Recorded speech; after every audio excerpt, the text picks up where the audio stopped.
नमस्कार, मैं हूं दीपाली राणा। आप देख रहे हैं मिड कैप मंत्रा। मार्केट का मूड आज अच्छा है, लेकिन कहां है एक्शन बताएंगे आपको। पहले देख लेते हैं हेडलाइंस। बाजार के लिए मंगलमय दिन। सेंसेक्स करीब 600 पॉइंट ऊपर, निफ्टी भी 150 अंक उछला। निफ्टी बैंक में करीब 400 अंकों की मजबूती। ऑटो, रियल्टी, एफएमसीजी में खरीदारी।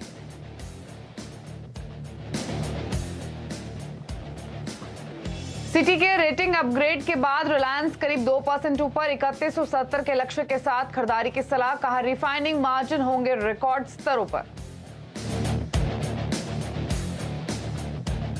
My suggestion to Elon Musk is that in India he will get good market, and it's really Indian market is very huge, so it is a win-win situation for both.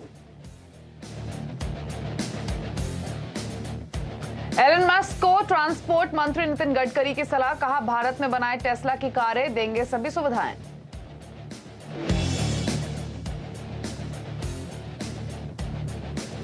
नतीजों से पहले Bajaj finance में action. 3% ऊपर, करीब 70% बढ़ सकता है मुनाफा। वही 7% ज्यादा बढ़ सकता है एचडीएफसी लाइफ का न्यू बिजनेस प्रीमियम।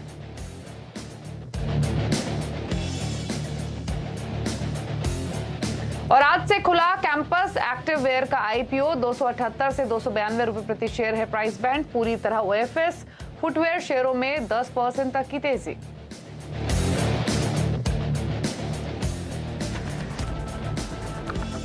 आप देख रहे हैं मिड कैप मंत्रा और बाजार का मूड अच्छा है। हालांकि अभी निफ्टी आपको 150 अंकों के आसपास की बढ़त के साथ ट्रेड होते हुए दिखेगा, लेकिन हमने अब तक के ट्रेड में 200-220 अंकों तक की तेजी निफ्टी में आते हुए देखी है।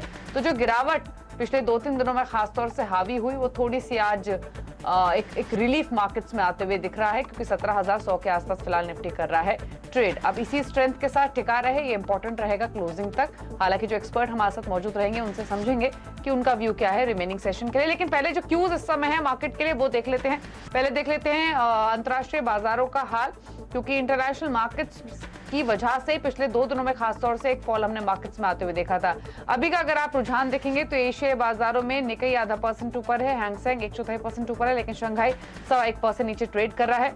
यूरोपियन मार्केट्स की शुरुआत हालांकि बेहतर हुई है, 1% ऊपर डैक्स। फुत्सी भी आपको 1% ऊपर दिखाई देगा। कैक फ्लैट ट्रेड कर रहा है। तो एशियन मार्केट्स भले ही मिक्स्ड है, लेकिन यूरोपियन मार्केट्स आपको हरे निशान में डिसेंट गेन्स के साथ ट्रेड होते हुए दिखाई देंगे। अब एक बार यूएस के फ्यूचर्स देख लेते हैं। यूएस के फ्यूचर्स में अभी भी कोई राहत नहीं दिख रही है, क्योंकि डाउ फ्यूचर 127 अंक नीचे ट्रेड कर रहा है। नेस्डेक फ्यूचर्स इस समय 82 अंक नीचे हैं। तो यूएस के जो फ्यूचर्स हैं वो नेगेटिव टेरिटरी में फिलहाल आपको दिखाई देंगे। अब आज के मार्केट में जो निफ्टी ये मजबूती के साथ ट्रेड कर रहा है 100-150 अंकों की, इसमें कंट्रीब्यूशन कहां से आ रहा है वो भी दिखा देते हैं। बजाज फाइनेंस टॉप कंट्रीब्यूटर है 19 अंकों के गेंस के साथ। रिलायंस 15 अंक के कंट्रीब्यूशन दे रहा है। इन्फोसिस, अदानी पोर्ट्स भी 11 से 15 अंकों का पॉजिटिव कंट्रीब्यूशन दे रहे हैं। नेगेटिव कंट्रीब्यूशन आ रहा है लगभग 6 स्टॉक्स की ओर से। हालांकि ONGC, Maruti, Hindalco, Asian paints, TCS और पोलो हॉस्पिटल्स ये नेगेटिव कंट्रीब्यूट कर रहे हैं, लेकिन आधा से 1 अंक का नेगेटिव कंट्रीब्यूशन है। बहुत ज्यादा ये निफ्टी पर प्रेशर डाल नहीं रहे हैं। अब हमारे साथ रुचित जैन मौजूद है 5paisa.com के। रुचित नमस्कार, स्वागत है आपका। पहले तो एक निफ्टी पर व्यू दीजिए। जहां खुला वहां से तो थोड़ा नीचे जरूर आया है, लेकिन अभी भी 100-125 अंकों की मजबूती है। कंसिडरिंग यूएस के फ्यूचर्स लाल निशान में है, क्या व्यू आपका रहेगा रिमेनिंग सेशन के लिए निफ्टी, बैंक निफ्टी दोनों पर? Very good afternoon. हमने देखे तो पिछले 2 जो करेक्शंस हम इंटरमीडिएट देखे, उसमें दोनों ही बार 16,800, 16,900 इस रेंज में एक सपोर्ट लेते हुए मार्केट को दिखा है। तो जब तक ये ब्रॉडली 16,825 जो रिसेंट स्विंग लो है वो इंटैक्ट है, तब तक हम कोई बड़ी मंदी एक्सपेक्ट नहीं कर रहे मार्केट में। बट यस, यहाँ पे अगर दूसरी साइड देखेंगे तो ऐसे कोई साइंस नहीं है कि यहाँ पे आपको एक ट्रेंडेड अप मूव भी इमीडिएटली शॉर्ट टर्म में देखने मिलेगा। तो हम एक ब्रॉड कंसोलिडेशन में शायद ये एक्सपायरी का वीक है, तो एक्सपायरी तक हम एक ब्रॉड कंसोलिडेशन रेंज में रहे, जहाँ पे मार्केट एक इंडेक्स एक ट्रायंगल जैसा पैटर्न फॉर्म करके आपको जब भी हायर लेवल्स पे आएंगे 17,200, 17,300 इस तरह पे आपको बिकवाली दिखेगी, और नीचे 17,000 के आसपास आपको सपोर्ट आते हुए दिखेगा। तो मैं कहूंगा कि आज इंट्राडे पर्सपेक्टिव सेकंड हाफ में नीचे 17,050 से 17,000 ये रेंज एक सपोर्ट रेंज है। अगर आप सिर्फ इंट्राडे ट्रेड करना चाहते हैं तो ये सपोर्ट रेंज में आप खरीदारी कर सकते हैं। बट और इमीडिएटली अपसाइड में फिर से 17,150, 17,200 की रेंज आता है, तो वहां पे अपनी पोजीशंस को फिर से लाइटन अप करिए। ठीक है, तो स्ट्रैटेजी बिल्कुल क्लियर है क्योंकि एक्सपायरी वीक है तो हो सकता है कंसोलिडेशन देखने को मिले। रचित के मुताबिक 17,000 17,050 ये सपोर्ट है, इन सरों के आसपास मिले तो निफ्टी खरीद के चलें। ऊपर की तरफ 17,150 17,200 ये 200 अंकों के दायरे में आपको निफ्टी घूमता हुआ दिखाई देगा। ये एक्सपेक्टेशंस रुचित की हैं। लेकिन रुचित, इंडेक्स भले ही एक रेंज में फंसा हुआ हो, स्टॉक स्पेसिफिक मूव्स तो मार्केट में है। सारे सेक्टर्स हरे निशान में है, लेकिन ऑटोज में मोमेंटम है, पावर स्टॉक्स में मोमेंटम, और ये 2-3 ऐसी पॉकेट हैं जो कि मार्केट की वीकनेस में भी आप देखेंगे बहुत ज्यादा इन्होंने पार्टिसिपेट किया नहीं था, जो निफ्टी ऊपरी स्तरों से जब नीचे आया था। कोई स्टॉक आपको पसंद है क्या ट्रेडिंग के पर्सपेक्टिव से? यानी सर्टेनली ये एक बहुत अच्छा पैरामीटर रहता है जब आप मार्केट के तेजी में कोई स्टॉक स्पेसिफिक ट्रेड्स ढूंढ रहे हो, तो ऐसे स्टॉक्स जिन्होंने गिरावट के टाइम पे ज्यादा नेगेटिव नहीं थे और मार्केट को रिलेटिव आउट परफॉर्मेंस किया था, ऐसे स्टॉक्स यूजुअली तेजी के समय पे एक अच्छा परफॉर्मेंस दिखाते हैं। और हमने देखा है कि पिछले कुछ दिनों में ऑटो स्पेस एक रिलेटिव आउट परफॉर्मेंस था, इवन पावर स्पेस में आउट परफॉर्मेंस था, वो हमें लग रहा है कि आगे चल के कंटिन्यू रहेगा। पावर स्पेस में से पावर ग्रिड हमें लग रहा है कि करंट लेवल्स पे एक अच्छा खरीदारी का मौका है। एक अपट्रेंड में स्टॉक है और पिछले कुछ दिनों में ऑलरेडी हायर लेवल से थोड़ा करेक्शन हो चुका है, अभी 226 के आसपास ट्रेड कर रहा है, तो यहाँ पे डाउन साइड काफी लिमिटेड है। 221 के स्टॉप लॉस से यहाँ पे खरीदारी करे तो फिर से आपको 238 के टारगेट्स नियर टर्म में एक्सपेक्ट कर सकते हैं। ठीक है, तो पावर ग्रिड एक अच्छा लग रहा है जहां पर 225-226 के टारगेट्स के साथ आप के लेवल्स पर आप खरीदारी कर सकते हैं। आरुचित की बाय कॉल आपको मिलेगी। लेकिन चलिए मिड कैप्स का हाल आपकी स्क्रीन पर लेकर आते हैं। एक बार इंडेक्स को भी देख लेते हैं। निफ्टी ऊपरी स्तरों से लगभग 100 पॉइंट नीचे आया है। क्या मिड कैप्स में भी थोड़ी दबाव आया है ऊपरी स्तरों से या फिर नहीं? क्योंकि इंडेक्स शो की शुरुआत से पहले तो 1.5% ऊपर था, थोड़ा नीचे जरूर आया है क्योंकि आप देख सकते हैं 1/4% से आधा % तक की सॉफ्टनेस ऊपरी लेवल से आते हुए देखिए निफ्टी मिड कैप इंडेक्स में। हालांकि अभी भी 331 पॉइंट ऊपर ट्रेड कर रहा है। अब स्टॉक्स लाते हैं क्योंकि मिड कैप्स में आपको कई सारी पॉकेट्स मिलेंगे जहां पर मोमेंटम है। एनबीएफसीज आप देखिए, Chola finance, IB housing, PEL, LIC housing finance, दिग्गज बजाज फाइनेंस भी ट्रेड कर रहा है, तेजी के साथ ट्रेड हो रहा है। और एनबीएफसी जो मिड कैप कैटेगरी की है वहां भी मोमेंटम काफी बना हुआ है। इसके अलावा आप देखिए बैंक्स को, RBL bank, Canara bank, bank of Baroda, Indian bank, यहां आपको तेजी दिखाई देगी। एनबीएफसीज में तो 6% तक का मूव है, लेकिन बैंक स्टॉक्स आपको 2.5-3% तक की तेजी दिखा रहे हैं। पावर स्टॉक्स में लगातार बाइंग आई है डिप्स पर। आज आप देखें तो अदानी पावर जो लगातार सर्किट पर चल रहा है, इसके अलावा JSW energy, Adani trans, Adani green, ये स्ट्रॉन्ग मोमेंटम में आपको दिखाई देंगे 5% तक की तेजी के साथ। रियल्टी में एक शॉर्ट कवरिंग का भी सपोर्ट है क्योंकि यहां पर हमने गिरावट देखी थी। आप देखिए शोभा, गोदरेज प्रॉपर्टीज, ओबराय और लोधा, यहां पर मोमेंटम तेजी का बना हुआ है। इन स्टॉक्स में 4% 5% तक की तेजी यहां दिखाई देगी। ऑटो टॉप गियर में है और ऑटो एंसिलरी स्टॉक्स भी उसको फॉलो कर रहे हैं। Mahindra CIE auto, Apollo tyres, Jamna auto, रानी ब्रिक, यहां पर 14 से 15% तक की तेजी आज के सेशन में आ रही है। इस बीच देखिए फार्मा स्टॉक्स को, तो Lasa supergenerics, Suven pharma, Glenmark, Divi's lab, यहां भी तेजी आपको दिखाई दे रही है। और फार्मा में जो मोमेंटम है वो 3% तक का आपको दिखाई देगा। लेदर स्टॉक्स कहें या प्रिसाइसली शूज स्टॉक आप कह सकते हैं। जो कैंपस का आईपीओ आया है उसके बाद इन स्टॉक्स में भी एक रौनक आती हुई दिखी है। खादिम 14% ऊपर, लिबर्टी 8% ऊपर है, मर्ज इंटरनेशनल 3% तक की तेजी दिखा रहे हैं। कुछ और गेनर्स देखें तो रुचि सोया, टीवीएस मोटर्स, टाटा कंज्यूमर और अशोक लेलैंड मोमेंटम में है। टीवीएस मोटर्स पे मैं राय लूंगी रुचित की, लेकिन उससे पहले सन फार्मा पर एक नजर डाल लेते हैं। गुजरात के हलोल इकाई में यूएसएफडीए ने जांच शुरू की है, ये अभी भी खबर आ रही है। स्टॉक हालांकि भी 910 के आसपास कर रहा है ट्रेड। तो एक बार देखते हैं सन फार्मा के स्टॉक को, और 4 से 5 दिन तक हलोल इकाई की जांच रहेगी। तो अभी ये जांच शुरू जरूर हुई है, लेकिन क्या इसके आउटकम होंगे वो तो लेटर ऑन ही पता लगेंगे। लेकिन हाँ, स्टॉक ऊपरी स्तरों से थोड़ा नीचे तो आया है स्लोली। अगर आप सुबह ओपनिंग से लेकर अब तक का चार्ट इसका देखेंगे, और यतिन हमारे साथ मौजूद भी हैं और डिटेल्स के साथ, क्योंकि ये सीएनबीसी आवाज को सोर्सेस के थ्रू खबर मिल रही है। तो यतिन बताइए और क्या डिटेल्स है इस यूएसएफडीए की जांच से जुड़ी हुई? Good afternoon. देखिए, जहां तक कि सन फार्मा का सवाल है, हलोल प्लांट इनका बहुत बड़ा प्लांट माना जाता है, यूएस कारोबार के लिए काफी अहम प्लांट है। और हमको सूत्रों से ये जानकारी मिल रही है कि यूएसएफडीए की टीम आज हलोल पहुंच चुकी है और पहुंचने के बराबर ही उन्होंने इंस्पेक्शन हलोल प्लांट का शुरू कर दिया है। जहां तक कि हलोल प्लांट का सवाल है, प्लांट काफी बड़ा है, तो औसतन 4 से 5 दिन हमारे सूत्र बता रहे हैं कि ये इंस्पेक्शन जारी रहेगा। अगर आपको याद है तो दिसंबर 2019 में आपको ये प्लांट पे इंस्पेक्शन होता हुआ दिखाई दिया था और लगभग मुझे लगता है 8 ऑब्जर्वेशंस आए थे और इसके बाद जो है कोविड काल आ गया था, जिसके कारण ये जो प्लांट का री इंस्पेक्शन नहीं हो पाया था। सन फार्मा की ओर से ही यूएस एफडीए को रिक्वेस्ट जा रही थी कि ये हलोल प्लांट का जो रेमीडियल मेजर है, जो हमको सुधार करना है, वो हमने कर लिया है, तो री इंस्पेक्शन के लिए आइए और प्लांट को क्लियर कर दीजिए, क्योंकि जब तक प्लांट को पूरी तरीके से यूएस एफडीए क्लियर नहीं करता तब तक यूएस बिजनेस के जो नए अप्रूवल्स हैं, प्रोडक्ट अप्रूवल्स हैं, वो रुक जाते हैं। तो कहीं ना कहीं ये अहम इंस्पेक्शन माना जा रहा है। अगर ये इंस्पेक्शन बहुत अच्छी तरीके से कंप्लीट हो जाता है बिना कोई ऑब्जर्वेशंस के, तो यूएस एफडीए उनको फिर से एक बार अप्रूवल्स देना शुरू कर देगा यूएस मार्केट के प्रोडक्ट्स के लिए। जो उनकी फाइलिंग है, काफ़ी सारी फाइलिंग्स आपको याद होगा अगर, तो हलोल प्लांट के थ्रू दी जाती है और इंस्पेक्शन जो है वो ऑन शेड्यूल है और कंपनी के रिक्वेस्ट पे हुआ है। तो कंपनी लगातार यूएस एफडीए के साथ संपर्क में है, जिसके कारण ये फिजिकल इंस्पेक्शन अब होने जा रहा है। क्लियरली बहुत ही इंपॉर्टेंट है, तो इसका आउटकम भी इंपॉर्टेंट माना जा रहा है। जहाँ तक कि सन फार्मा का सवाल है, जब हमने उनको टिप्पणी के लिए पूछा तो उन्होंने कहा कि जो रेगुलेटरी मैटर्स हैं और इंस्पेक्शन के मैटर हैं उन पे वो कमेंट नहीं देते।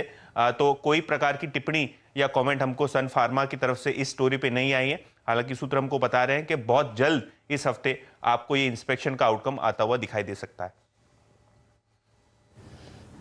तो ये इंपॉर्टेंट है, जैसे कि अतिन ने बताया, कई सालों से इनफैक्ट सन फार्मा का जो ये हलोल प्लांट है यूएस एफडीए के रेडार पर रहा है। 2019 में भी यहाँ पर 4 ऑब्जर्वेशंस आते हुए दिखाई दी थी और जैसे कि अतिन ने एक्सप्लेन किया उसके बाद ये अटका हुआ था। तो अब कंपनी ने इनफैक्ट पिछले कई क्वार्टर्स की अर्निंग से ये बात करनी शुरू की थी कि वो री इंस्पेक्शन की कोशिश कर रहे हैं यूएस एफडीए से कि री इंस्पेक्शन हो और उसी के तहत शायद ये जांच होगी। तो इस खबर को आप पूरी तरीके से नेगेटिवली नहीं देख सकते हैं। ये एक री इंस्पेक्शन है, खबर तब होगी जब इसका आउटकम निकल कर आएगा, लेकिन हाँ ये एक इंपॉर्टेंट डेवलपमेंट है। यूएस एफडीए का जो भी स्टेटमेंट आएगा इस री इंस्पेक्शन के बाद वो इस कंपनी के लिए बहुत खास रहेगा, बहुत इंपॉर्टेंट रहेगा, फिर चाहे वो पॉजिटिव्स हो या फिर नेगेटिव्स हो।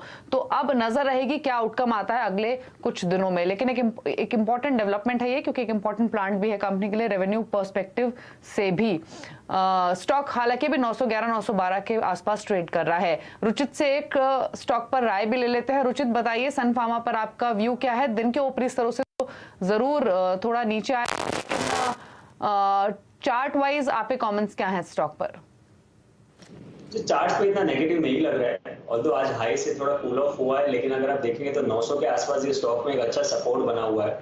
तो 900 890 ये रेंज जब तक इंटैक्ट है तब तक लगता नहीं कि प्राइस पे कुछ ऐसा नेगेटिव इंपैक्ट ये स्टॉक का रहेगा।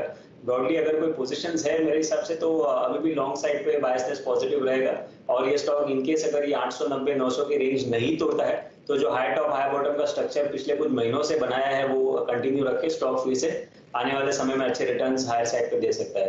तो just because of the news फिलहाल कोई मंदी के असर no I don't think stock के प्राइस के ऊपर आज के सेशन में गिरेगा।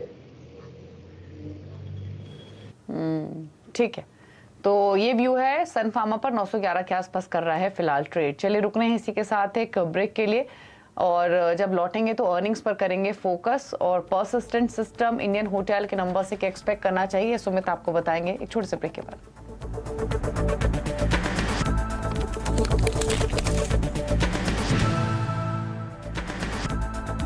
Mongia Steel presents Majboot Stocks of the Day.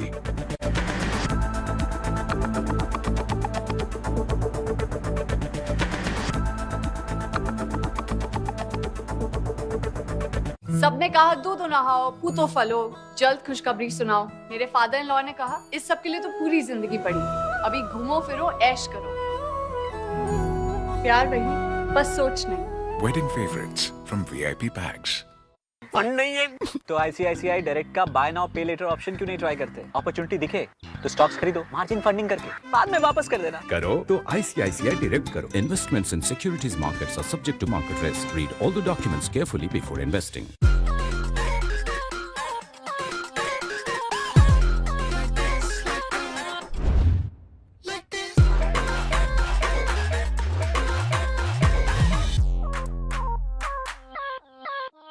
Presenting Steris Healthcare Private Limited. Steris, quality that you can trust.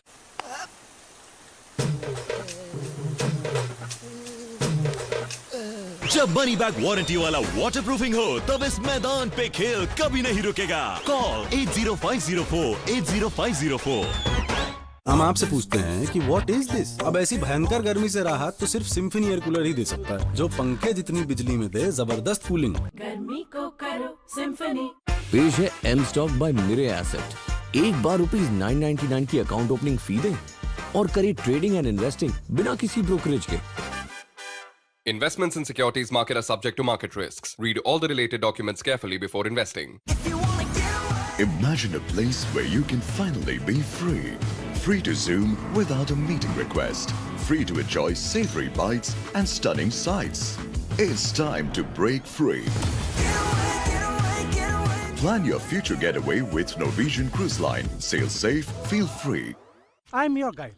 Which language are you comfortable in? English, German, Spanish, Korean, Thai, Hindi, Urdu, Punjabi, Bhojpuri, Maithili, Udiya, Kannada. तो genius हो genius. अच्छा share कौन सा? Share? सही सवाल गलत जगह। सही जगह है ग्लोब कैपिटल, जहां पर आपको मिलेंगे award winning research based ideas, अपने पोर्टफोलियो को मैनेज करने की सुविधा और मेरे जैसे वेल्थ मैनेजर्स की services. Globe capital, money must grow. Investment in securities market are subject to market risk. Read all the related documents carefully before investing. SEL tiger TMT rebar में ताकत बेमिसाल और इसका एडवांस्ड रिप टेक्नोलॉजी रखे cement से bond सालों साल। इसे कहते हैं बॉन्ड, टाइगर बॉन्ड। इन दीवारों में टाइगर रहता है। SEL tiger TMT rebar. Sir पे हाथ तो सुकून है। चाय की पहली चुस्की लेने पर पापा की उस आह में सुकून है। इन सुकून के पलों को हमेशा साथ रख कर देखो।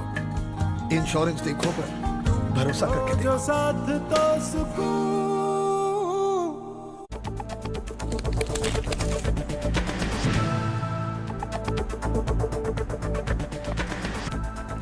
आप देख रहे हैं मिड कैप मंत्रा और अब कुछ और खबरों की ओर रुख कर लेते हैं। हमारे साथ आलोक प्रियदर्शी मौजूद हैं, उनसे बातचीत करेंगे, लेकिन उससे पहले जो रिजल्ट्स आएंगे उन पर भी फोकस कर लेते हैं। और आज जो नंबर्स आएंगे उसमें इंडियन होटल्स और पर्सिस्टेंट सिस्टम मौजूद है, उस पर बातचीत करेंगे। सुमित हमारे साथ मौजूद हैं। सुमित, बताइए क्या एक्सपेक्टेशंस है पर्सिस्टेंट सिस्टम और इंडियन होटल के नंबर्स से? कल जो एक लंबी सूची नंबर्स की है उसमें ये दो नाम शामिल हैं। इसमें एक इंडियन होटल्स है और साथ साथ पर्सिस्टेंट सिस्टम है। पहले इंडियन होटल्स के नंबर्स की बात करें, क्योंकि ये पहला होटल स्पेस का नंबर है जो कि आने वाला है और इस तिमाही में अनुमान लगाया जा रहा है कि घाटा कायदे से कम होगा। यानी कि पिछली बार 3 डिजिट में घाटा था, इस बार 2 डिजिट में घाटा आने का अनुमान लगाया जा रहा है। रेवेन्यू फ्रंट पे 45% की बढ़त, 892 करोड़ रुपए। EBITDA फ्रंट में गिरावट, यानी कि पिछली बार जो लॉस था थोड़ा ईज आउट और लॉस करीब 110 करोड़ के सामने सीधे 10 करोड़ के आसपास आएगा। मार्जिन भी 11% से बढ़ के 21% इस तिमाही में आ सकते हैं। 2-3 चीजें क्रूशियल हैं। पहला तो जो कोविड रिलेटेड इश्यूज इस क्वार्टर में नहीं रहे हैं तो रिकवरी अच्छी रहेगी। जो टूर्स एंड डेस्टिनेशन हैं उनकी भी डिमांड अच्छी आई है। ऑक्यूपेंसी 87% के आसपास, 80% के आसपास के रहने का अनुमान लगाया जा रहा है इस क्वार्टर के अंदर। और जो लेजर स्पेस है वहां पर भी 70 से 75% के आसपास की ऑक्यूपेंसीज रहने का अनुमान है। तो बेटर साइड पे नंबर आएंगे। हालांकि इनपुट कॉस्ट का इंपैक्ट थोड़ा जरूर इस क्वार्टर के अंदर देखने को मिल सकता है, लेकिन अदरवाइज कंपनी की सिचुएशन बेटर है। QIP रेज किया हुआ है, डेट को ईज आउट किया है, तो उसकी वजह से भी कंपनी के नंबर्स में एक सपोर्ट देखने को मिलेगा, खासतौर से मार्जिन फ्रंट पर। तो ये कुछ चीजें इन पे आप नजर रखेंगे इंडियन होटल के संदर्भ में। दूसरी तरफ जो नंबर है वो है परसिस्टेंट सिस्टम का, और मिड कैप IT के मेजर रिजल्ट्स आ चुके हैं। Mindtree, L&T Infotech, L&T tech, Cyient, इन सब के नंबर्स हम देख ही चुके हैं, तो वहां पर नंबर्स ठीक ठाक है। तो इनके नंबर्स भी बेटर साइड पे आप मानिए। 8.5% की डॉलर रेवेन्यू ग्रोथ, और ये सेक्टर में सबसे ज्यादा डॉलर रेवेन्यू ग्रोथ की बातचीत अभी इन्हीं की है। रेवेन्यू फ्रंट पे करीब 8.5% के आसपास की बढ़त, 1618 करोड़ रुपए इस तिमाही के अंदर रेवेन्यू आ सकता है। EBIT फ्रंट पर 219 करोड़ का एक आंकड़ा होगा, 5.5% की बढ़त, मुनाफा 4.5% बढ़ने का अनुमान। लेकिन मार्जिन ट्रेजेक्टरी पूरे सेक्टर की डाउनफॉल में है, तो शायद यहां पर भी प्रेशर देखने को मिले। वेज हाइक का इंपैक्ट, एट्रिशन रेट का नंबर, ये कुछ आंकड़े जिन पे आप नजर रखेंगे। हालांकि कांस्टेंट करेंसी ग्रोथ 9% रहने का अनुमान है, जो कि पूरे सेक्टर में सबसे ज्यादा साइड पर आप इसे काउंट करके चल सकते हैं। अच्छा, इन्होंने जो रिसेंटली एक IBM डील की थी, उससे इनकी आय पर करीब 30% का एक इंपैक्ट इस क्वार्टर के अंदर आता हुआ दिखाई पड़ सकता है, और शायद इनकी जो ऑर्डर बुक है वो थोड़ी बेटर साइड पर रहेगी। मार्जिन गाइडेंस 16 से 17%, और मोरलेस सभी जो नंबर्स हाल फिलहाल में देखने को मिले वो अपने अनुमान के आसपास ही गाइडेंस देते हुए दिखाई पड़े हैं। तो कमेंट्री पार्ट क्रूशियल रहेगा, और किस हद तक नंबर डिस्काउंटेड है इस पर भी बाजार नजर रखेगा। लेकिन जो 2 नंबर आने हैं उसमें परसिस्टेंट के नंबर्स बेटर साइड पे, और इंडियन होटल के नंबर्स भी लॉस रिड्यूस होने का अनुमान इस क्वार्टर में लगाया जा रहा है। शुक्रिया सुमित आपका। तो पर्सिस्टेंट सिस्टम हरे निशान में ट्रेड करते हुए, इंडियन होटल आपको लाल निशान में दिखाई देगा। नंबर्स कैसे आ सकते हैं इसकी डिटेल्स आपको सुमित ने बताई। लेकिन अब बात करेंगे एक और खबर की, और ये खबर है जीएसटी कलेक्शन से जुड़ी हुई। दरअसल जीएसटी कलेक्शन एक बार फिर ऑल टाइम हाई की ओर है और मार्च महीने में रिकॉर्ड ई वे बिल जनरेशन के आंकड़े ये इशारा कर रहे हैं कि जीएसटी कलेक्शन में बड़ी बढ़ोतरी दर्ज की जा सकती है। हमारे साथ आलोक प्रियदर्शी मौजूद हैं और डिटेल्स के साथ। आलोक, कितना कलेक्शन हुआ है अगर हम पिछले महीने के आंकड़ों से कंपेयर करें? बिल्कुल, देखिए जो ई-वे बिल होते हैं वो एक तरह से इंडिकेटर होते हैं कि अगले महीने जीएसटी कलेक्शन कितना ज़्यादा होगा। अगर मैं बात करूं तो जो मार्च महीने में ई-वे बिल कलेक्शन हुआ है 7 crore 81 lakh e-way bill collection हुआ है, तो इससे अंदाज़ा लग रहा है कि कितने ज़बरदस्त जीएसटी कलेक्शन आने वाली, क्योंकि इससे पिछले महीने जब जीएसटी के इतिहास में सबसे ज़्यादा जीएसटी कलेक्शन हुआ था यानी कि 1,42,000 करोड़ रुपए का कलेक्शन हुआ था पिछले महीने, तो उस वक्त जो ई-वे बिल कलेक्शन का आंकड़ा था वो 6 करोड़ 91 लाख था। तो इससे अंदाजा लगाइए कि जो अब के आंकड़े आए हैं 7 करोड़ 81 लाख का, वो किस ओर इशारा करते हैं। और इस बार जो एक्सपर्ट हैं और जो हमारे फाइनेंस मिनिस्ट्री के सोर्सेज हैं वो ये बता रहे हैं कि ये आंकड़ा 1.5 लाख करोड़ के भी पार हो सकता है, जो कि जीएसटी के इतिहास में ये सबसे बड़ा आंकड़ा होगा। और इसके पीछे जो वजह बताई जा रही है वो बताई जा रही है कि जो अप्रैल महीना था क्लोजिंग था, मार्च महीना था वो क्लोजिंग था, और साथ ही साथ पीएमआई के जो आंकड़े आए थे वो भी जबरदस्त उत्साहजनक थे। तो कुल मिलाकर ये पूरा जो क्लोजिंग महीना और साथ ही साथ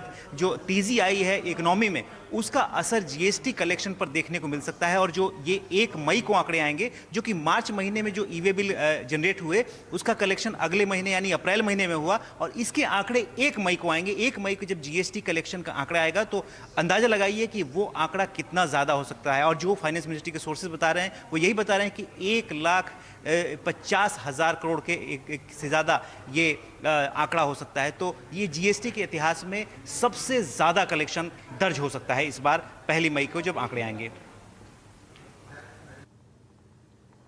ठीक है, शुक्रिया आपका आलोक की डिटेल्स बताने के लिए। तो अब जब नए आंकड़े आएंगे तब फिगर सामने होंगी, लेकिन रिकॉर्ड कलेक्शन जीएसटी का और फरवरी के मुकाबले अगर आप देखेंगे तो मार्च में 13% ज्यादा ई-वे बिल हुए हैं। शुक्रिया आलोक की डिटेल्स बताने के लिए। और इस बीच एक अहम स्टेटमेंट आपको सुनवाते हैं। दरअसल टेस्ला के मालिक एलन मस्क को ट्रांसपोर्ट मंत्री नितिन गडकरी ने भारत में निवेश का न्योता दिया है। उन्होंने कहा है कि अगर वो ऐसा करते हैं तो उन्हें सभी तरह की सुविधाएं दी जाएंगी। My suggestion to Elon Musk is that in India he will get good market, and it's really Indian market is very huge, so it is a win-win situation for both, and it can be all vendors which they are available in China. At the same time, all particular quality wise, all Indian manufacturer, automobile spare parts, everything is available. It can be more easy for him to make here in India and sell in India. He will get good profits from that, and good economics is there. I will request him to come to India and start manufacturing here.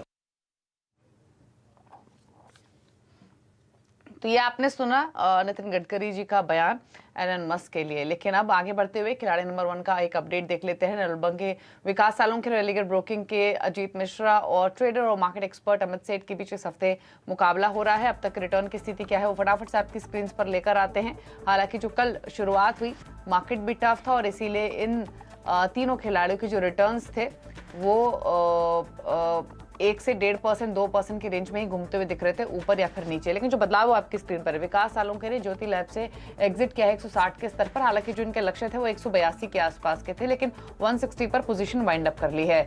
इसके अलावा अगर अब तक return की स्थिति देखेंगे तो अमित सेठ लीड करते हुए 3% के साथ, विकास सालोंके दूसरे पायदान पर -2% के रिटर्न और अजीत मिश्रा तीसरे पायदान पर -4% के रिटर्न के साथ। तो ये है अब तक रिटर्न की स्थिति। इसी के साथ मिड कैप मंत्रा को तो यहीं समेटेंगे। ब्रेक के उस पार आप देखिए न्यूयॉर्क कंपनी, और न्यूयॉर्क कंपनी में आज टीम लीज की सीएफओ रमानी डाठी हमारे साथ मौजूद रहेंगी। एक ब्रेक के बाद नमस्कार।